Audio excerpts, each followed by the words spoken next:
वो नजारा, वो खुशियां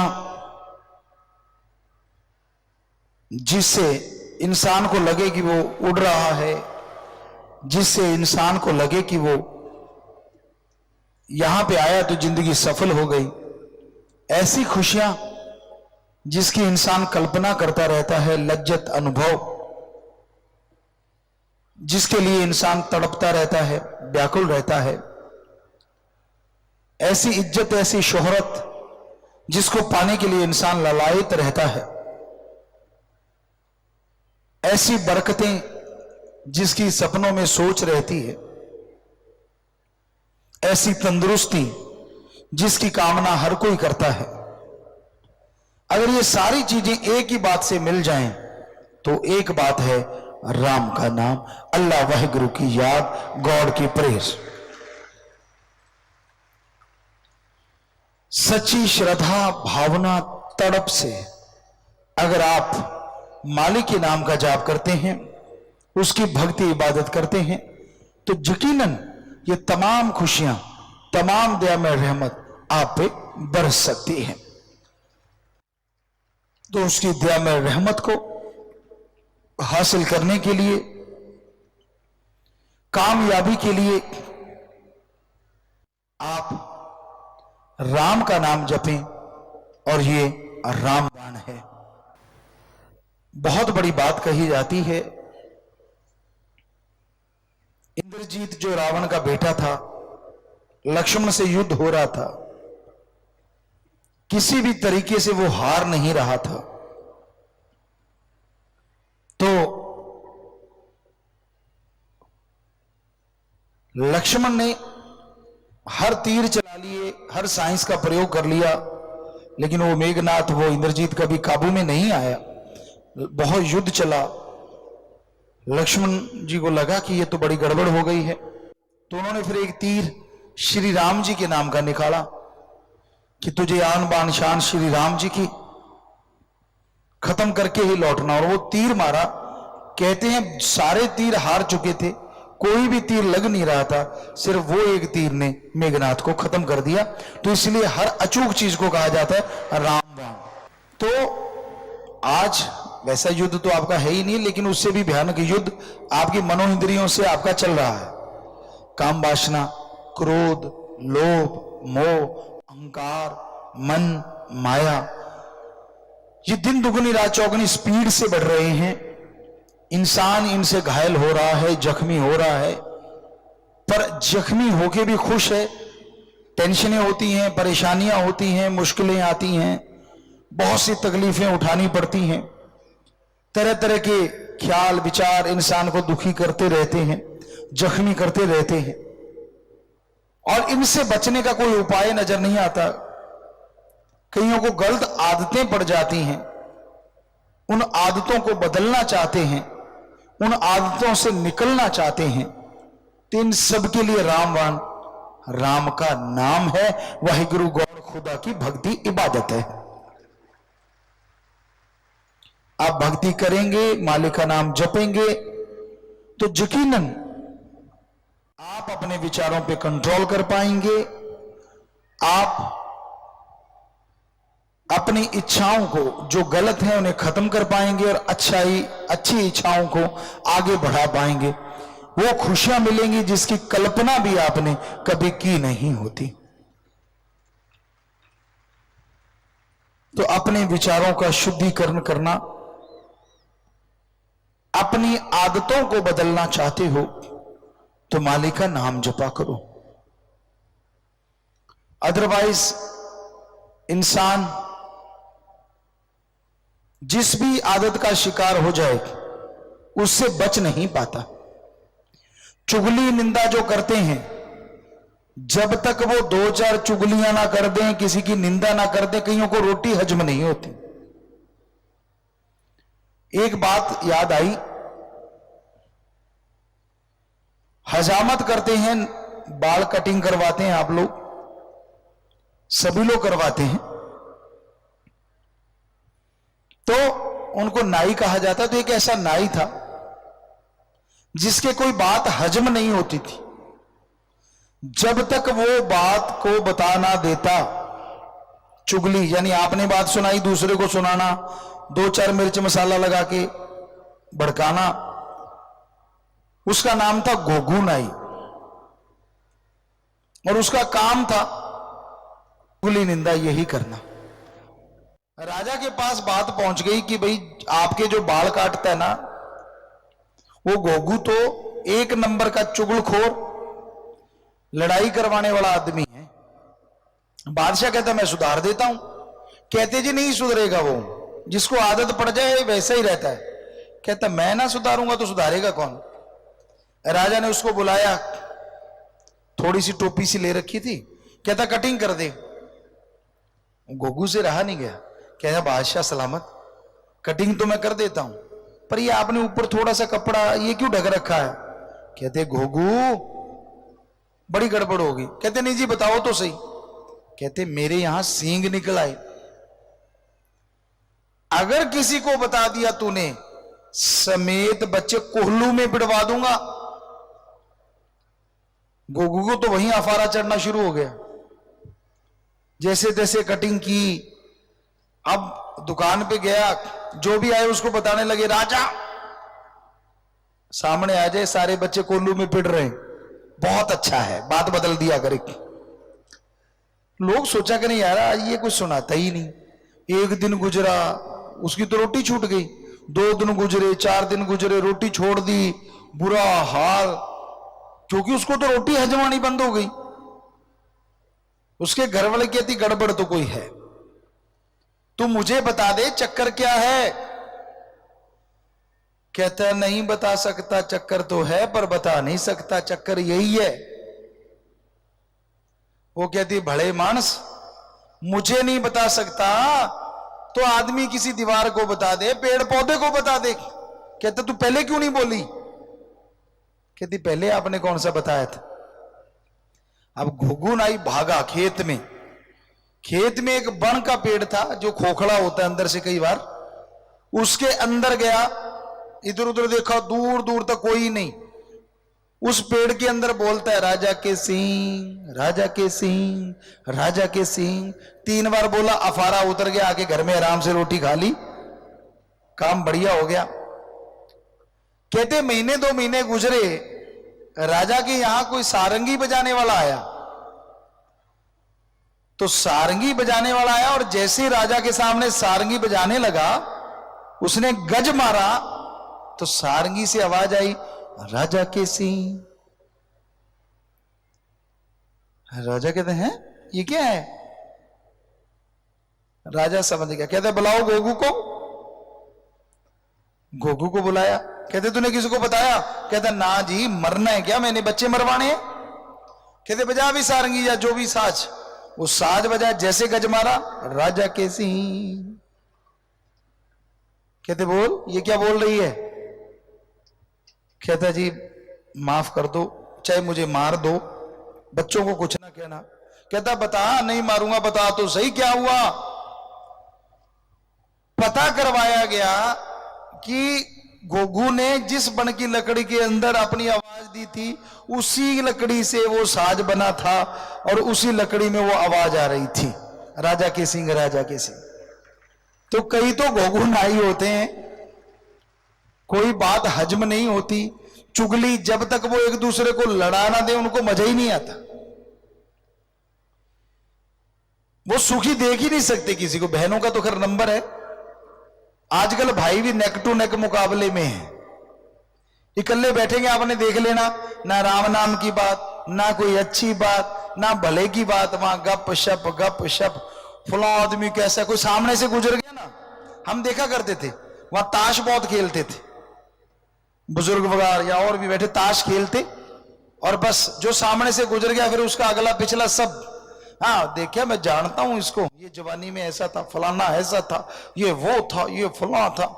भी तेरी क्या दाल खा गया जो उसकी बेईमानी कर रहा है, उसकी निंदा कर रहा है। हटते नहीं, बस आदत बन गई है लोगों को चुगली निंदा करने की। रोटी हजम नहीं होती, कोई रोटी खा के जाएंगे निंदा करने, सच में हजम नहीं होती। बहने बहने बैठेंगी रोटी राटी खा के, कई तो रोटी खाते खाते प्रोग्राम स्टार्ट हो जाता है। तो जानती है आज ऐसे हुआ, चटकारे ले लेके, दूसरा सामने वाला उससे ज्यादा चटकार हुआ था, अच्छा ऐसे लगता है उसके मुंह में रसगुल्ले आ गए 5-7। वो सुनाता है फुला के ये हुआ वो हुआ वो, वरना वो चुप हो जाए, लेकिन सामने वाला चुप ना, अच्छा वो फिर शुरू हो जाता ताड़ ताड़ ताड़ ताड़, क्योंकि वो ऐसी पंपिंग करता है कि सामने वाले को लगता है आज मेरे जैसा न्यूज चैनल दुनिया में दूसरा है ही नहीं। तो हर कोई न्यूज चैनल बना घूम रहा है बिना वजह, इतने गप, इतनी चुगली निंदा। एक तो आपका टाइम बर्बाद, और एक वेदों शास्त्रों में लिखा है जब आदमी दूसरे की निंदा करता है ना, जिसकी निंदा कर रहा है उसका तो कुछ होता नहीं, और जो कर रहा है उसके पास कुछ रहता नहीं। ये लिखा हुआ है, निंदा भली किसी की नाही, मनमुख मुग्ध करन, मुंह काले तिन निंद का नरके कोहर पवन, पर निंदा 100 गौ घात समाना, कि पराई निंदा करते हो 100 गौ का घात करने के बराबर है, यह रामायण में लिखा हुआ है। कई बच्चे अपने मां बाप की निंदा करते हैं, बुरा ना मानना। अगर आप अपने मां बाप की निंदा करते हो तो आप कैसे अच्छे हो सकते हो? आपके अंदर भी तो उन्हीं का खून है। ठीक है, आपके बाप आपकी माता अगर कोई गलत रास्ते पे चले हैं तो उनको समझाओ, उनके गीत निंदा के गाते ना फिरो, वरना लोग आपको भी बुरी निगाह से देखने लग जाएंगे। तो इसलिए धर्मों में लिखा है कि भाई निंदा कभी किसी की करो ना, और कभी किसी को कुछ गलत कह के मालिक के दर से दूर करो ना, वरना आपका हाल ऐसा होगा धोबी का कुत्ता घर का ना घाट का। अच्छा हो आप किसी को जोड़ो, चाहे उसके लिए कुछ कभी झूठ भी बोलना पड़ गया, राम से किसी को जोड़ दिया तो यकीन मानो उसकी खुशियां हाथों हाथ आपके नहीं आपके परिवार की झोलियों में भी जरूर जाएंगी। तो इसलिए कभी निंदा ना किया करो। एक बार कोई मुर्गी बेचने वाला आया, एक जैसी मुर्गियां, एक जैसा वजन, एक के 5 रुपए और एक के 25 रुपए। किसी ने पूछ लिया यार वजन भी एक जैसा है, अंडे देते हैं? कहते हाँ रोज देती हैं। कहते फिर एक का रेट 5 क्यों और एक का 25 क्यों? कहने लगे जिसका रेट 5 रुपए है ना, ये अंडा बाद में देती है, शोर पहले मचाती है। इतना शोर मचाती है अंडा देने से पहले कि आजू बाजू की बिल्लियां कुत्ते सारे तैयार हो जाते हैं, और जैसे ही अंडा देती है वो खा जाते हैं। तो कहते 25 रुपए वाले इसमें क्या है? कहते ये मुर्गी, इसका तो पता ही नहीं चलता कि ये अंडा देगी, और जब दे देती है तब भी नहीं पता चलता, तो कोई इसका उठा ही नहीं पाता, हमें ही मिलते हैं वो अंडे, इसलिए इसका रेट 25 उसका 5। तो आप कौन सी वाली मुर्गी हैं? सोच के देखिए। राम का नाम जपिए, अच्छे कर्म कीजिए, भक्ति इबादत कीजिए, अगर दृढ़ यकीन रख के अंदर हजम करते हैं तो ये गारंटेड है भगवान के दर्शन हो सकते हैं नूरी स्वरूप में। और एक आध झलक मिली और उस मुर्गी की तरह का का करते घूम रहे हो, लोगों को प्रभावित करने के लिए झूठ बोलते रहते हो, तो फिर वो मुर्गी वाली बात है, और ही कोई ले जाएगा फल, आप खाली रह जाओगे। तो यही है हकीकत रूहानियत की कि दृढ़ यकीन रखिए और उसकी दया में रहमत की खुशियों को अपने अंदर समेट के रखिए, तो जरूर मालिक की दया में रहमत होगी, जरूर उसकी खुशियों के काबिल आप बन जाएंगे।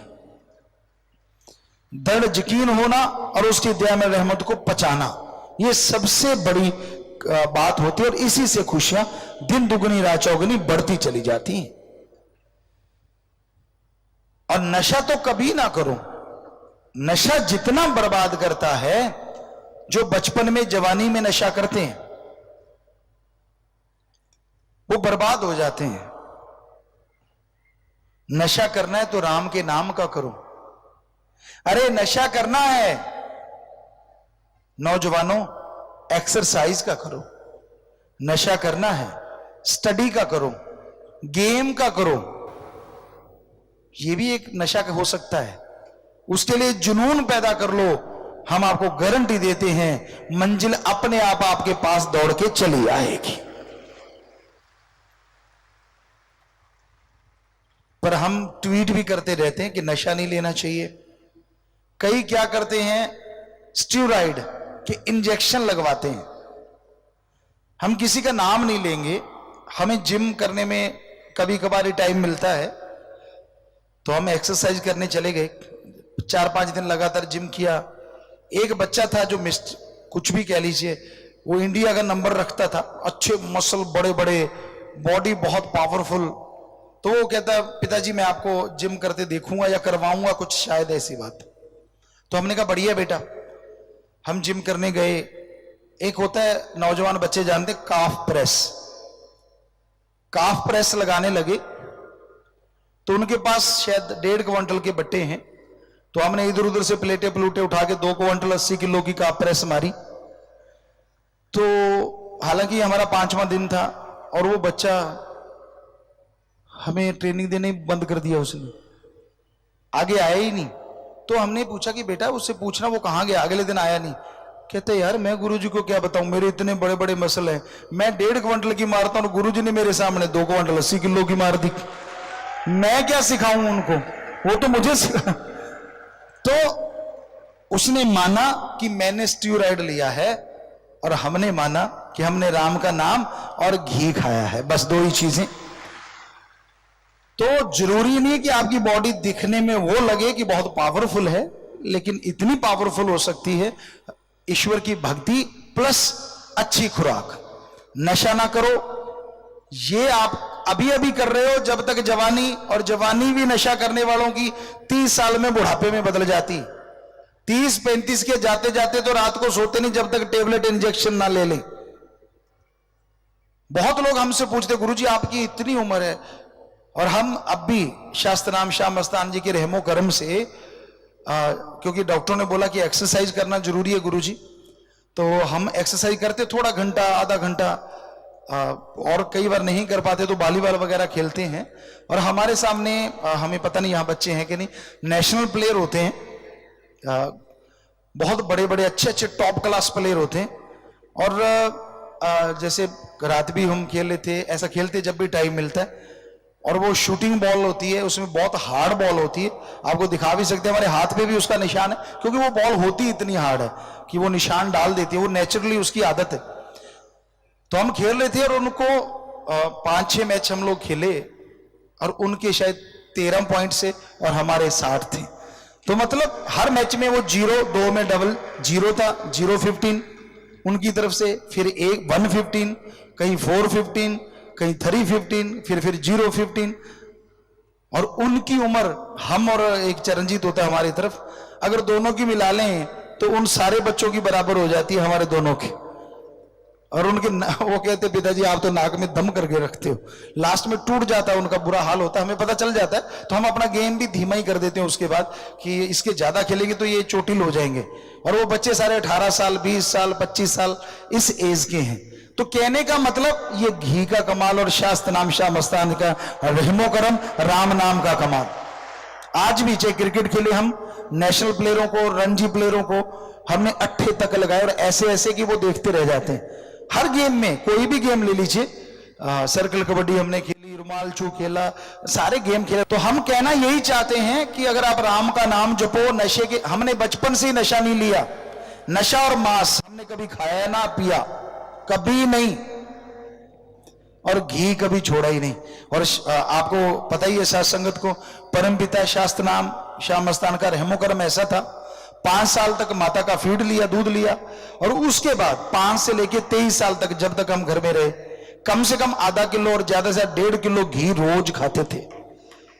आज वाले 300 ग्राम खा ले, 500 ग्राम निकल जाएगा, कोई कोई पचा पाएगा। कच्चा घी सीधा पीना, हमारे टाइम में होता था, हम पिया करते थे, सीधा डाल के रखते थे और सीधा पी जाते थे, या रोटी में नमक मिर्च डाल के वो एक फुल्का और उसमें सारा खा जाना।